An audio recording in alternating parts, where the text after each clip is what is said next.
1950년 6월 24일 토요일 밤, 대한민국의 수도 서울은 마치 거대한 꿈속에 잠긴 듯 깊은 평화로움에 젖어 있었습니다. 길고 고된 한 주를 마무리한 도시의 밤은 고요했지만 그 침묵 속에는 소박하고 정겨운 삶의 소음들이 조용히 스며들어 있었죠. 희미하게 빛나는 낡은 가로등 아래로 늦은 귀가를 서두르는 사람들의 발걸음 소리가 희미하게 들려왔고, 어느 허름한 집 창문 너머로는 낡은 라디오에서 흘러나오는 당시의 유행가가 잊힌 듯 잔잔히 밤 공기를 타고 퍼져나왔습니다. 골목 어귀에서는 해맑은 아이들의 깔깔거리는 웃음소리가 이따금 밤의 정적을 깨뜨렸고, 이제 막 피어나는 사랑을 속삭이는 연인들의 낮은 목소리가 바람결에 실려오기도 했습니다. 시민들은 내일 찾아올 한가로운 일요일을 기대하며 평화로운 잠속으로 빠져들었을 것입니다.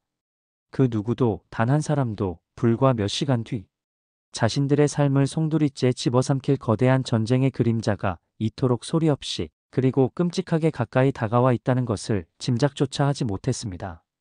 이 모든 평온함은 마치 거대한 쓰나미가 모든 것을 휩쓸기 전 바다가 섬뜩할 만큼 고요하게 숨을 죽이는 순간과 흡사했습니다.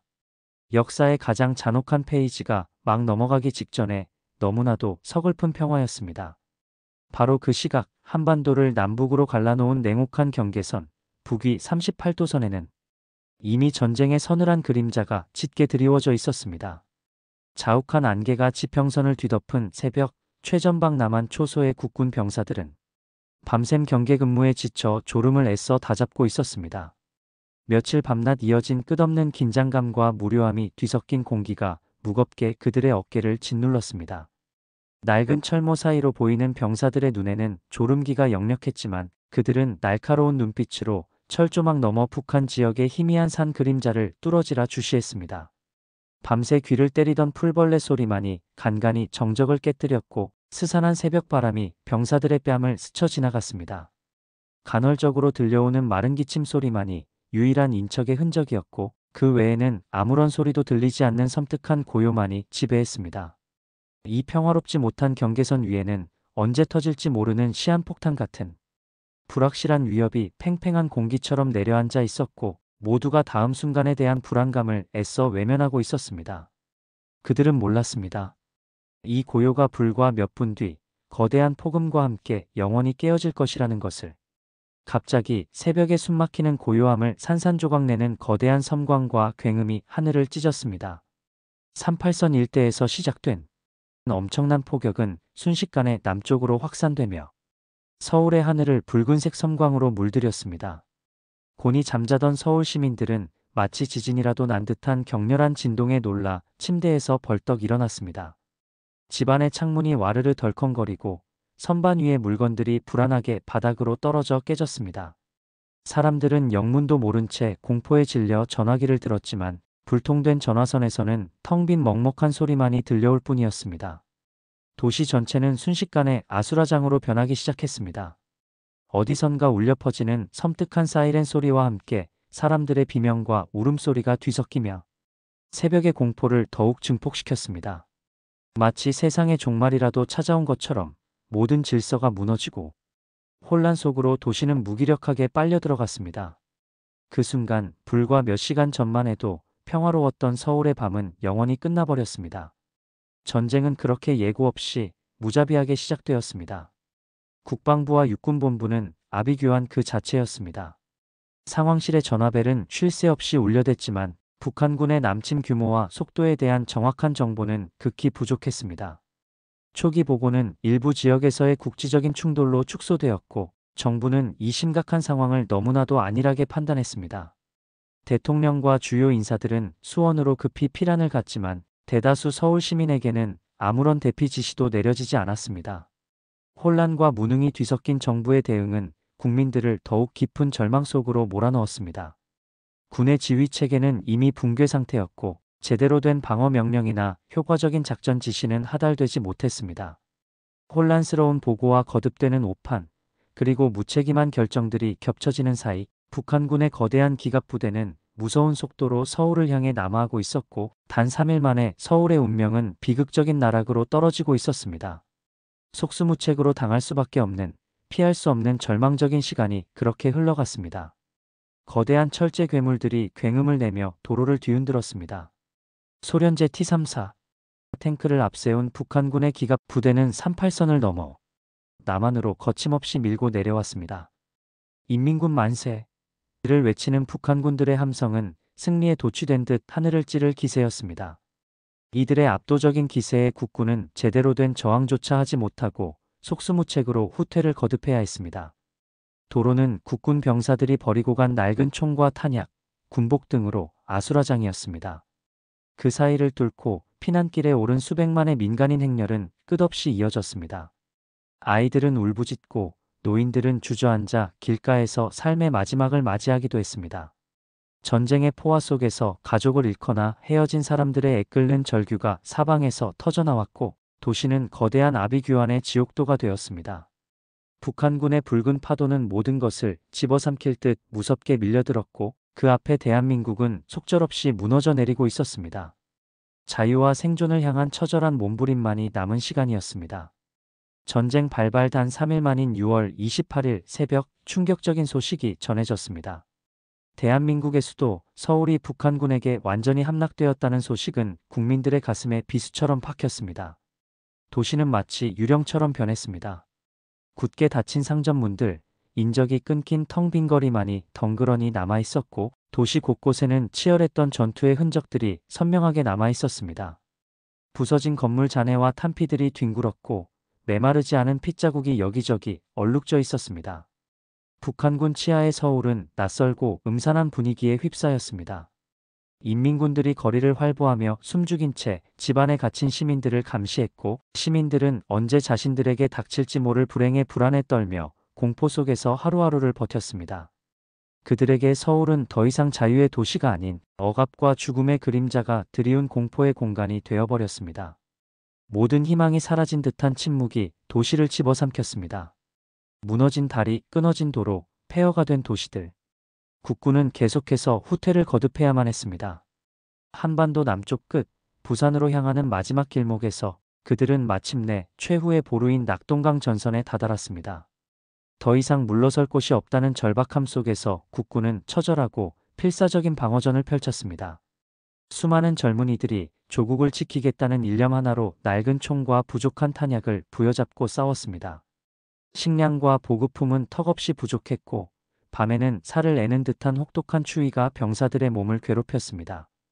동상에 걸린 발로 눈밭을 헤치고 굶주림 속에서도 쓰러지지 않으려 버텼습니다. 그러나 이 모든 열악한 환경 속에서도 병사들의 꺾이지 않는 투지가 강렬하게 느껴졌습니다. 낙동강은 단순히 강이 아니라 대한민국을 지키기 위한 마지막 저항의 상징이 되었고 총성과 포탄 소리가 쉴 새 없이 이어지는 아수라장 속에서도 그들은 결코 희망을 놓지 않았습니다.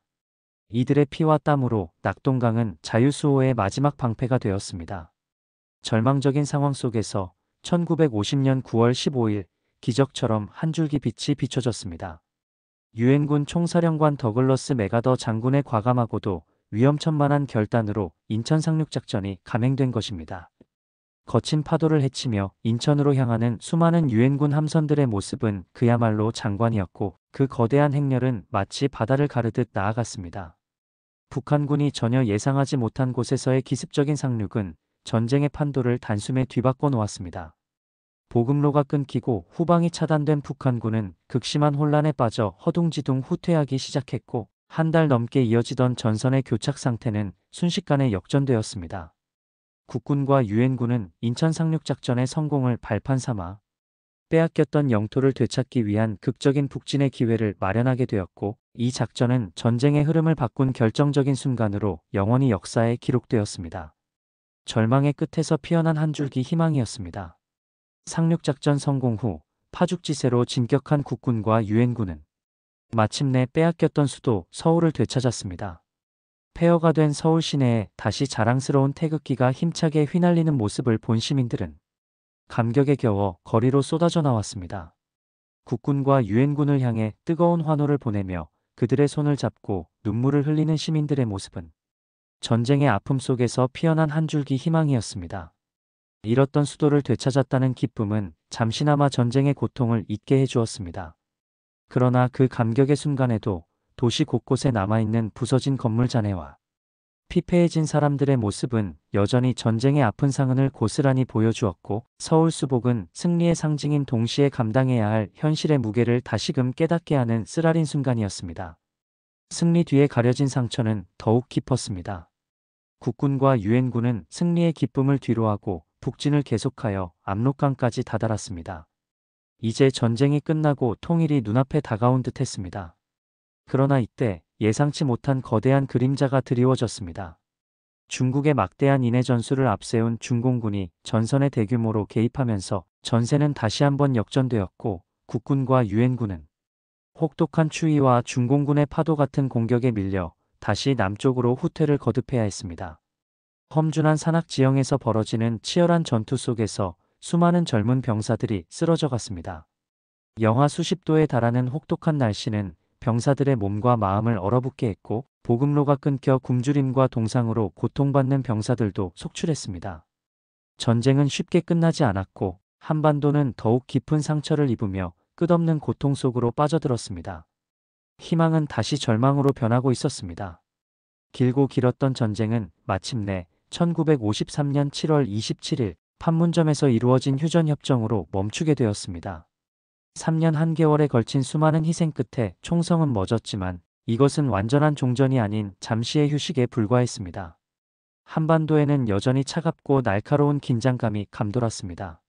38선은 휴전선으로 바뀌어 남과 북을 가르는 비극적인 경계선이 되었고, 수많은 이산 가족들은 생이별의 슬픔 속에서 다시는 만날 수 없게 되었습니다.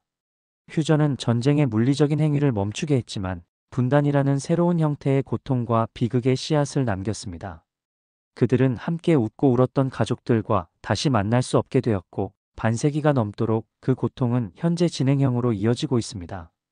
전쟁의 상처는 아물지 않은 채 깊은 흉터로 남아 있습니다.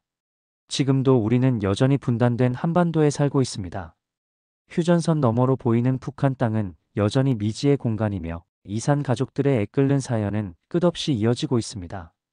수십 년이 흘렀지만 6.25 전쟁은 단순히 과거의 역사가 아닙니다.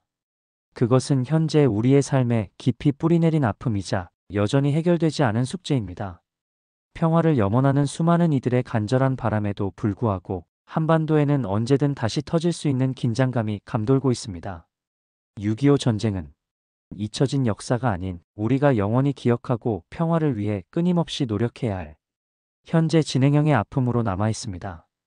역사는 과거의 거울이자 미래의 나침반입니다.